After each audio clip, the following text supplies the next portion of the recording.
if most of what you believe isn't actually your belief?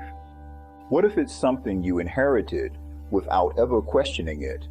We are all born into a family, a culture, a way of thinking, but does that mean what we inherited is automatically the truth? This first episode is about freeing ourselves, not just from ignorance, but from the weight of untested traditions, unquestioned beliefs, and inherited patterns that no longer serve us. Let's begin with the foundation, religion.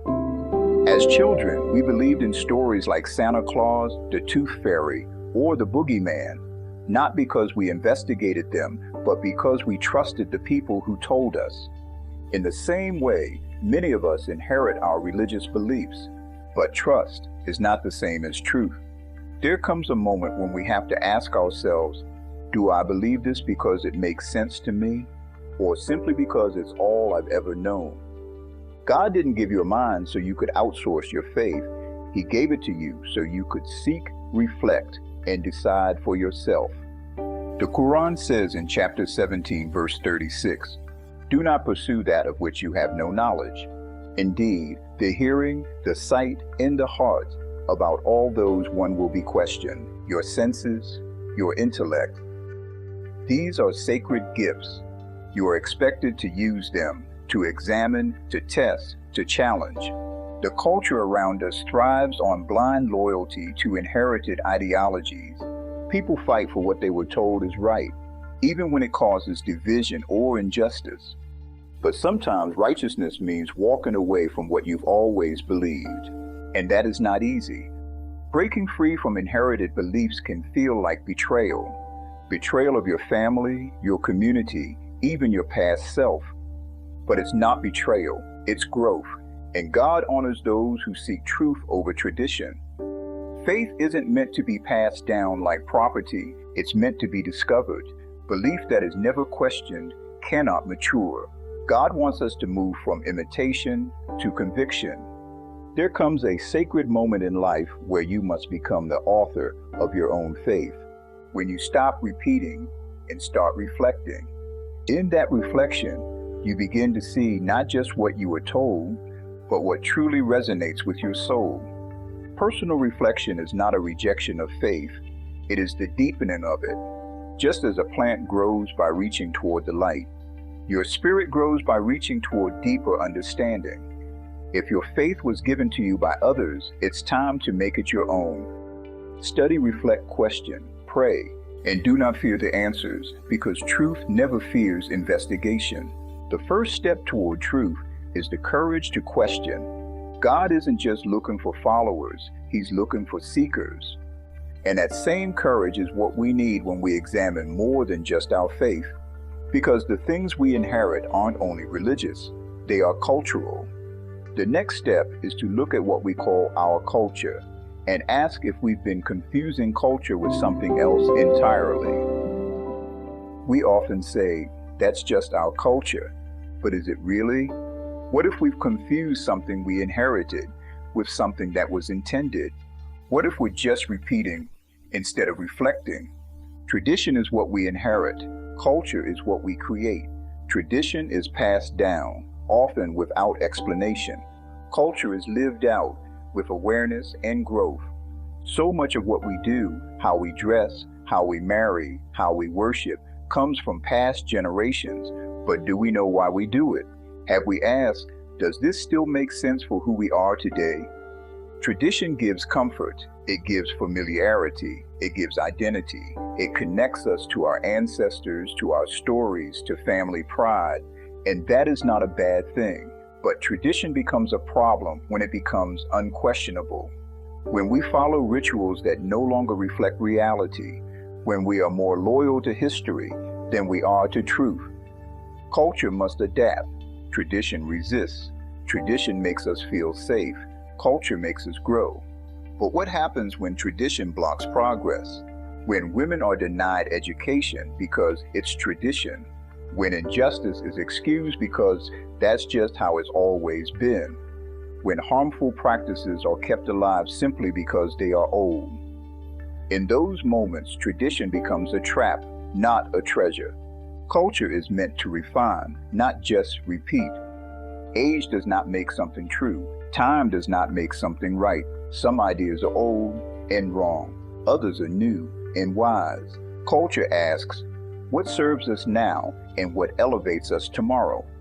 Tradition says, do it because we always have.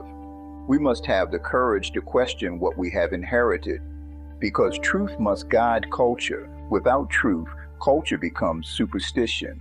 Without truth, tradition becomes a museum of outdated ideas, not a living, breathing force of life. Respecting tradition doesn't mean being ruled by it. You can honor your ancestors without copying their every step. Our duty is not to mimic the past, but to understand it, to grow from it, and to build something wiser in its place. Culture is forward-looking. It refines what it receives. Honor the roots, but grow the tree. Creating culture is harder than repeating tradition. It takes thinking, it takes courage, it takes creativity and responsibility, but the result is powerful. A culture that serves truth, not ego. That lifts everyone, not just the few. Tradition can survive without thought, but culture needs consciousness. So, are we confused? Yes, but we don't have to stay that way. We can respect tradition and still build culture. We can ask, is this helping me grow? Is this based on truth? Is this honoring the creator or just the crowd? If the answer is no, then maybe it is time to choose culture over custom. The moral is simple. Honor the past, but let truth lead the future. Because real culture is not what we inherit, it is what we create. And nowhere is this more urgent than when we look at one of the hardest truths of all, the culture of slavery.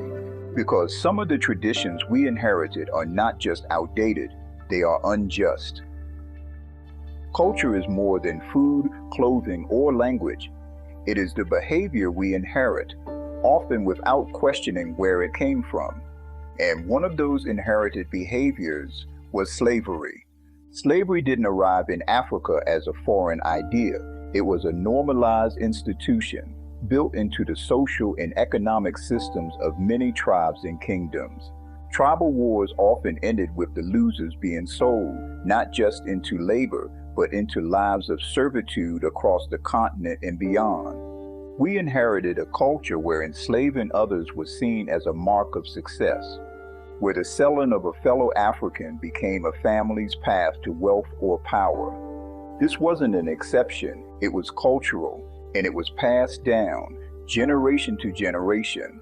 The belief that some people were born to rule while others were born to serve was etched into traditions, into dances, into rituals. The culture of slavery did not need European ships to begin. It already lived in the minds of the people. Culture can be beautiful, but not all culture is sacred. Some of it is rotten, and we must have the courage to say so. If we glorify the past without examining its flaws, we repeat them. Our ancestors had wisdom, but they also had blind spots, and the culture of slavery was one of them. The Arabs did not bring slavery. They joined an existing system. The Europeans did not invent it. They expanded it. The foundation had already been laid by African hands. That is not an easy truth to accept. But if our culture is built on unchallenged lies, then it is not truly ours. It is our prison. And even today, we still see the remnants of that culture. The value placed on hierarchy, the silence around our own involvement in oppression, the pride in traditions that once included the bondage of others. To move forward, we must be honest. Cultural pride without truth is just inherited ignorance. We do not honor our ancestors by copying their mistakes. We honor them by correcting them, by evolving. The culture of slavery ends when we stop preserving it as heritage and start rejecting it as injustice. Because truth has no tribe, and real culture grows from honesty. This is where our journey begins, with the courage to question, to look at what we have inherited in religion, in culture, and in history, and to ask, does this reflect truth? When we seek truth first, everything else begins to change. Faith becomes personal, culture becomes living, and history becomes a lesson, not a chain. That is the mission of this series, to trade imitation for conviction, repetition for reflection, and silence for truth. Are you ready to take that step? Because God is not just looking for followers, He is looking for seekers. Thank you for joining me for this episode of Beyond the Veil. I hope it gave you something to think about, something that will bring you closer to the truth. Next week, we will continue exploring where faith, culture, and history meets reality. And I'd love for you to be a part of this journey. Make sure you subscribe, share this video with a friend, and leave a comment to let me know what stood out to you. Together, we can bring more light to the world. See you next time.